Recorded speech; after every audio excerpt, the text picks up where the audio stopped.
Hi, I'm Michael Fields. Welcome to our weekly examination of the media. As usual, I'm here with my colleagues from App State's Department of Communication, Heather Page Preston, David Spiceland, and Frank Aycock.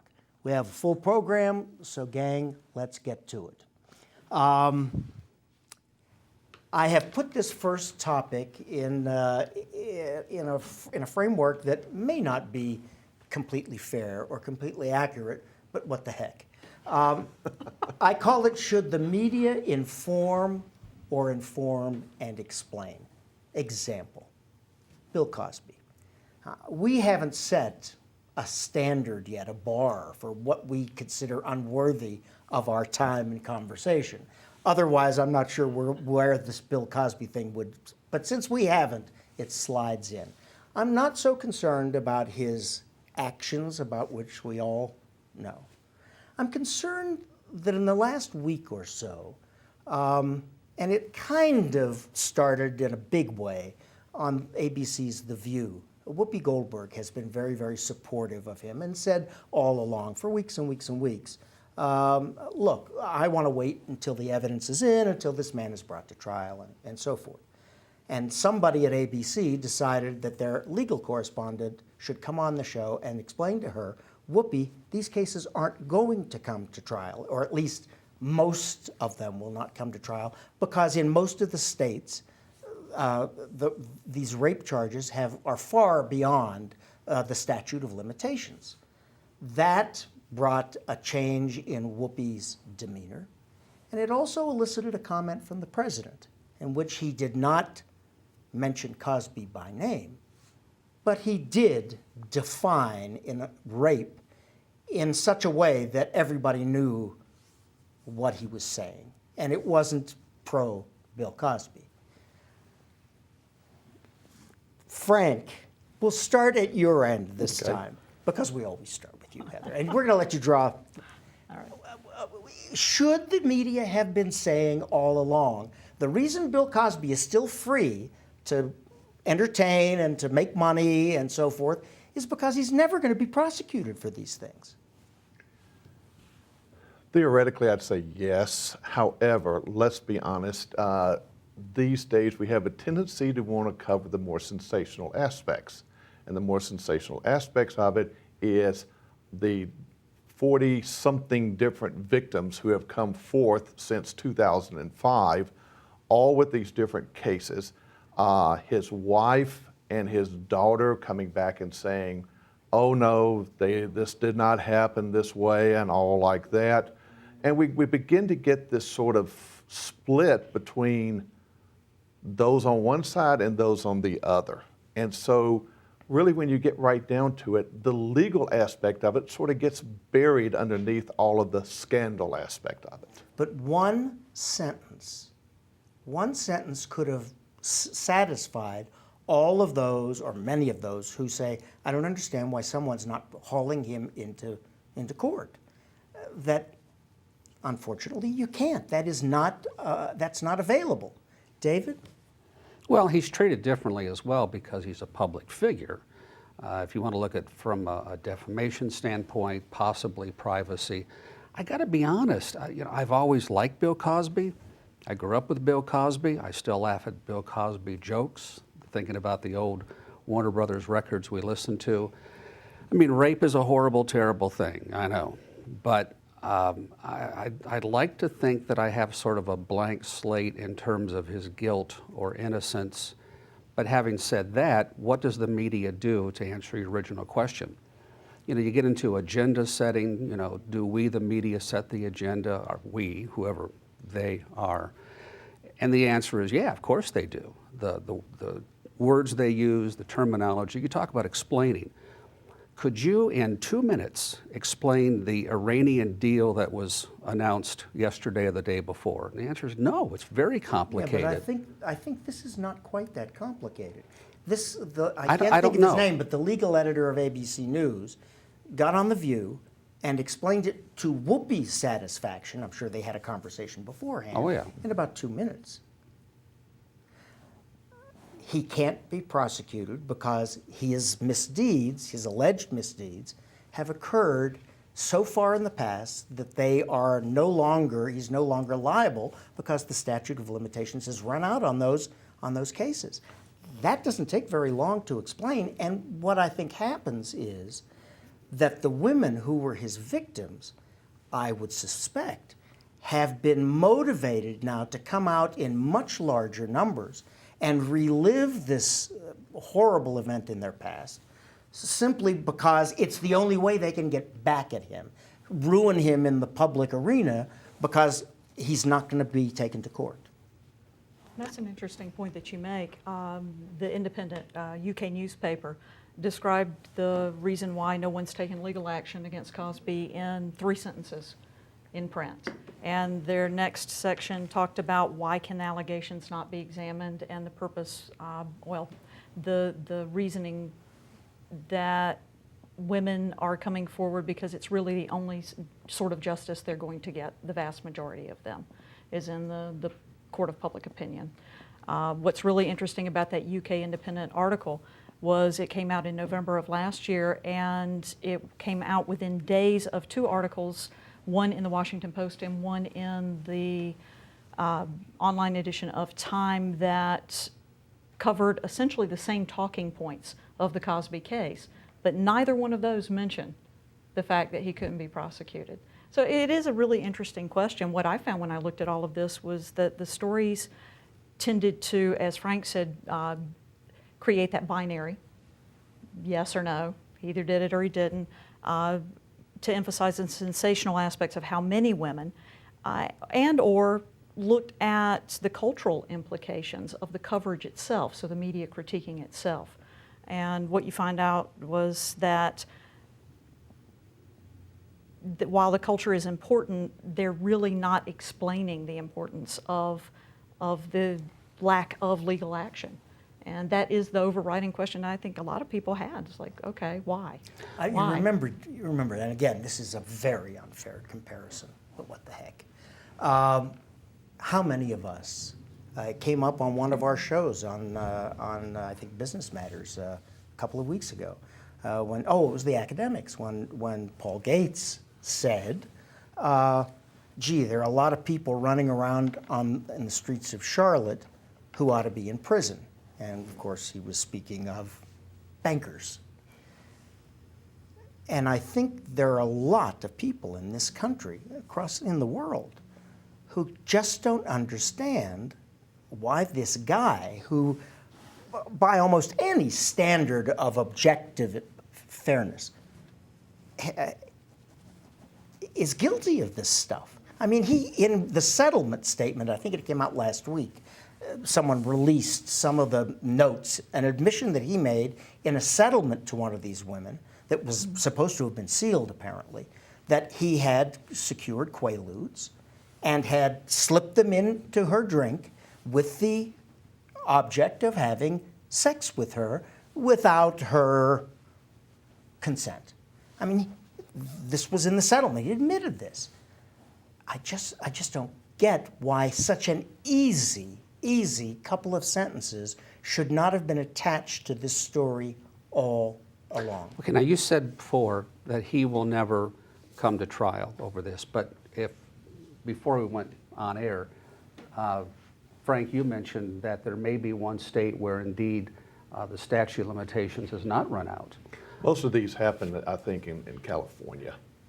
And Of course. because they kept referring to the California state law about statute of limitations on rape, which now brings it to the question, should there be a statute of limitations on rape, just like there's not a statute of limitation on murder. Exactly, 2 of the most violent crimes that you can have. But there was one victim who was sexually assaulted, alleged to have been sexually assaulted, alleged to have been raped by Bill Cosby in 2008. Okay.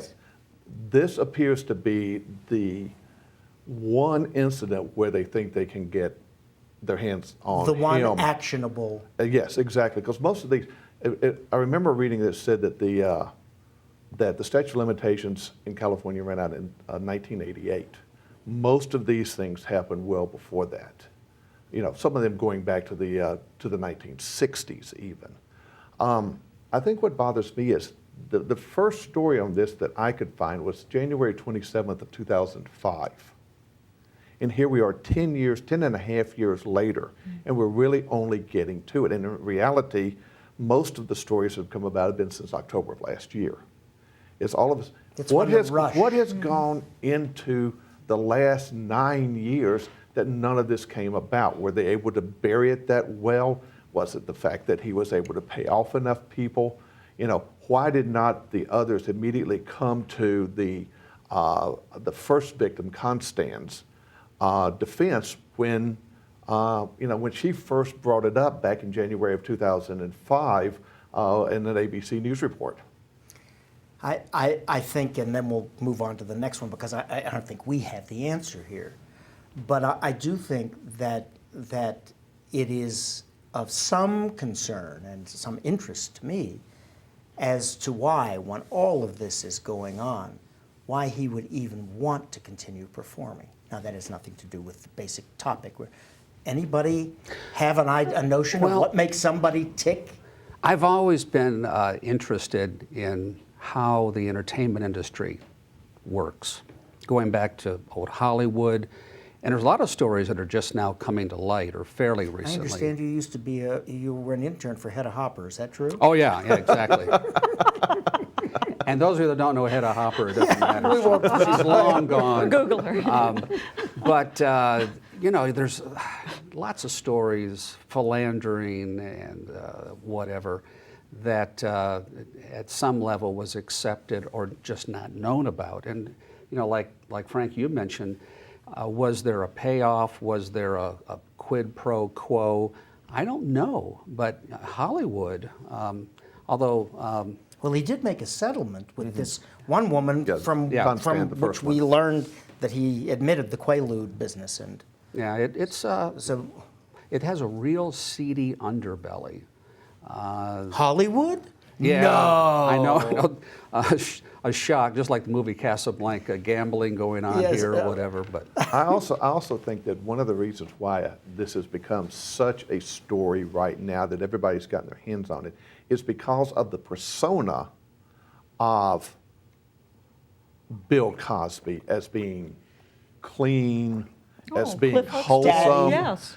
being the Lecturing black youth on behavior and, Yes, and and clothing. their Yes. belts and the Right. height of their pants. and then the show with as him as Dr. Huxtable and all like that, and so you get this persona of him, and we feel like that we've been betrayed, even though we're being betrayed to a persona, not to who the person was himself. Those stories that look at the cultural implications do discuss that concept of Cosby as the Ultimate epitome. dad. Yes, as the ultimate dad. He inherited the father knows best. Yeah, to the point where if you look at the headlines that have come out regarding this story, rape isn't used in the headlines. It's sex. Cosby drugged women for sex, not to rape them, but for sex. There's a difference. Yeah, there is. Yes, there's a huge difference in the words. And hats off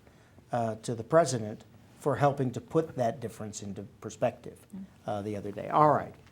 Now from Bill Cosby to another hallowed institution that we're going to shoot some darts at, and that's public television. Next year, there is going to be, the FCC, the Federal Communications Commission, is going to conduct an auction. And they are going to auction off for mobile use and other spectrum uses, hopefully the broadcast licenses of any over-the-air television broadcasters who are willing to relocate to the now less desirable VHF band, which used to be the most desirable, or to share a channel with another station, or to just give up their on-air signal entirely and serve their viewers through cable and satellite. Several public television stations are considering this. One of them is in Bowling Green, Ohio. Yep. WBGU, which is owned by Bowling Green State University. Absolutely. They are broke, their fundraising is down. If they give up their license, it will leave a large part of Lima, Ohio and its surroundings without public television service if they aren't on cable or if they aren't getting the master feed from satellite. My question to you is this another version of the voter registration initiatives that are popping up all over the country? Because the people who most don't have the disposable income for cable and satellite are minority communities, economically disadvantaged communities. These are the people for whom public television, at least in part, was designed. No more Big Bird if you can't afford cable. I would not be surprised if our own beloved UNC TV is thinking about this. That Channel 17 transmitter sits on a top mountaintop in Linville and reaches very few people up here because almost no one gets their television service up here over the air. They get it because of the terrain. They get it. That thing there could be worth $30 or $40 million to UNC TV. They're experiencing some pretty hard times. It's tempting to sell it. First of all, this is just one part of a much bigger picture that's going on. This sale that's coming up is not the first one. There's been other spectrum sales that have gone on. The Dish Network has been one of the big buyers in it because they want to create a national Wi-Fi hotspot so the whole country becomes a hotspot beholden to Dish Network.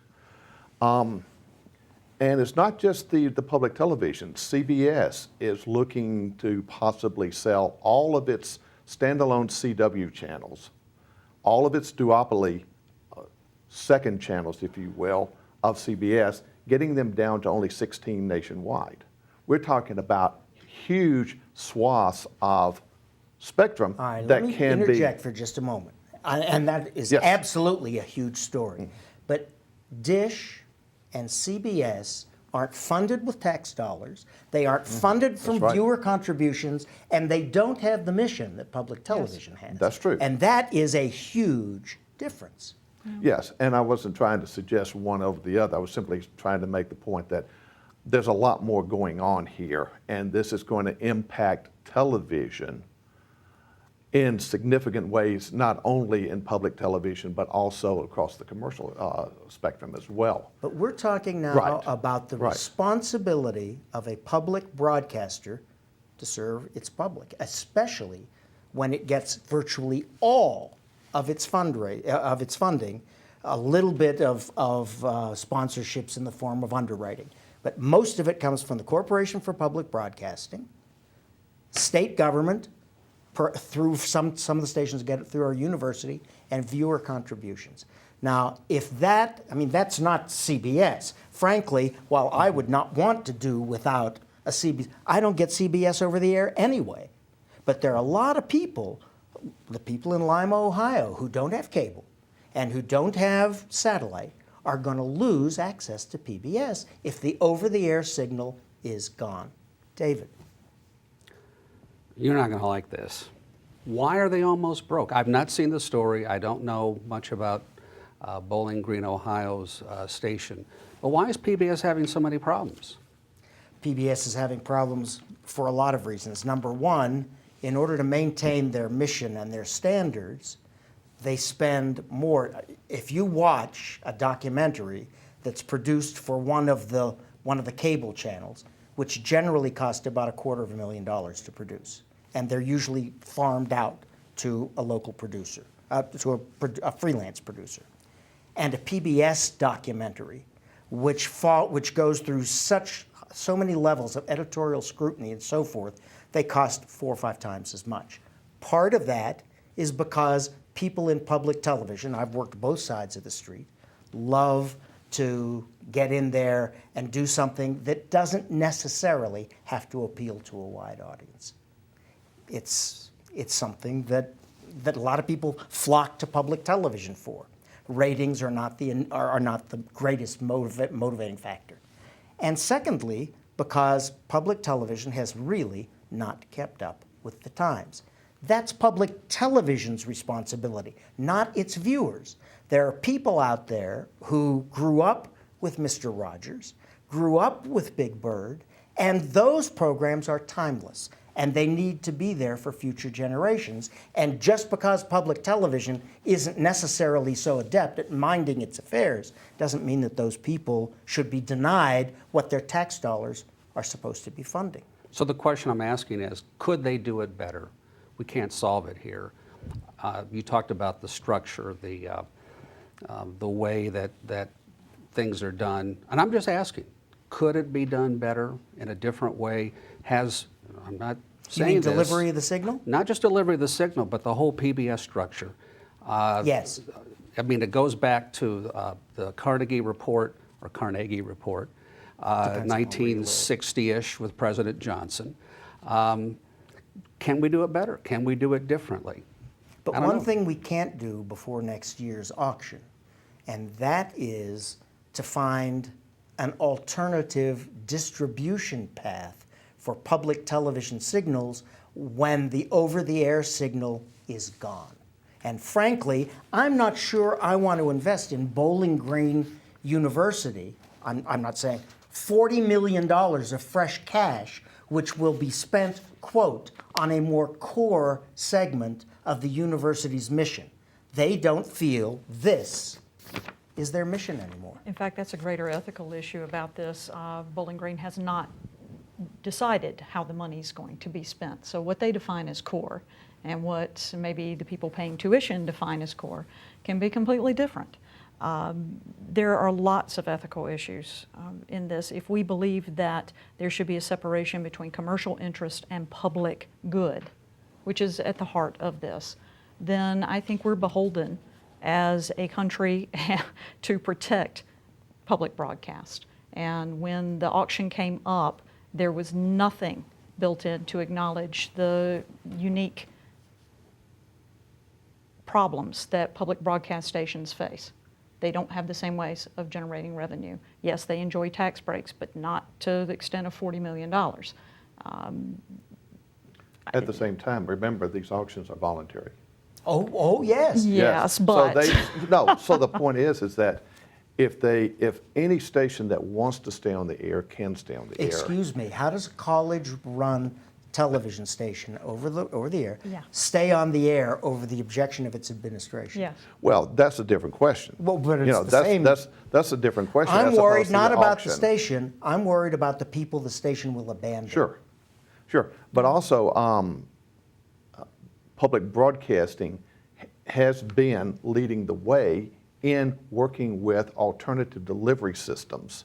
Now, can they be solved by next year? No. But at the same time, if you go back, they are probably the one broadcast unit out there that is far and away ahead of any of the commercial broadcast networks or station group owners in terms of delivering programming over the internet, streaming, and all They those were other. the first Now, to they use can- satellite delivery Yes, after exactly. HBO. Yeah. The first. But we're back to access, and those things cost more money. And it's that technology is not as pervasive in the American household as a television set or multiple TV sets. And if you can't afford a computer, you can't afford internet service, you're not going to get that programming.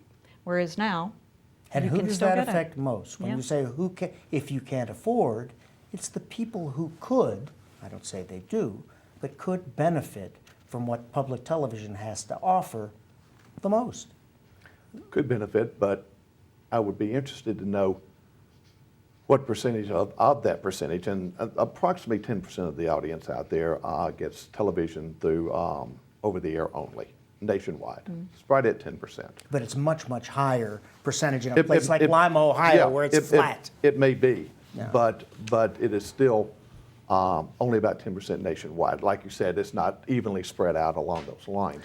So you're not talking about a large group, but if you're also talking about people watching public television, what's the average number of people that watch public television? Very, very low. It averages very low, sign on exactly. to sign off, I think, Maybe a around 1? No, they get around a 3 or 4%. Okay. It's small. It's very small. I would be interested to know how many of those people who watch that actually fall into that low Low-income category. I would think that probably more of them would be watching the commercial channels because of the different types of programming that are on there. It takes a special type of person to want to sit down and watch Downton Alley. It takes a special type of person who wants to sit down and watch one of these documentaries that you talk about. But those are the evening broadcast. What about Sesame Street? What about Mr. Rogers? What about the programming for children's health and education for stay-at-home moms? And then look at the percentage of stay-at-home moms who are in the low-income categories. Excuse me, unanswered, because we have less than a minute. Oh. Talk about time flying Real quick. quickly. Technically, it's become even more problematic, and this doesn't address your concern necessarily, but when we went to the digital transmission, it's a lot more difficult. You can't just put up the antenna like we did back in the 50s and pick up, I mean, especially here in the mountains, it's very No, difficult. it's very difficult. Yeah. Well, we're just going to have to pick this up. We don't next even time. do your little... No, we didn't even do our Oh. salutes and our nasties and things. All right. Well, that's the media for this week. If you have questions or comments, we'd be happy to have them. You can contact us at watchapptv.com. Until next time, I'm Michael Fields. Goodbye, everyone.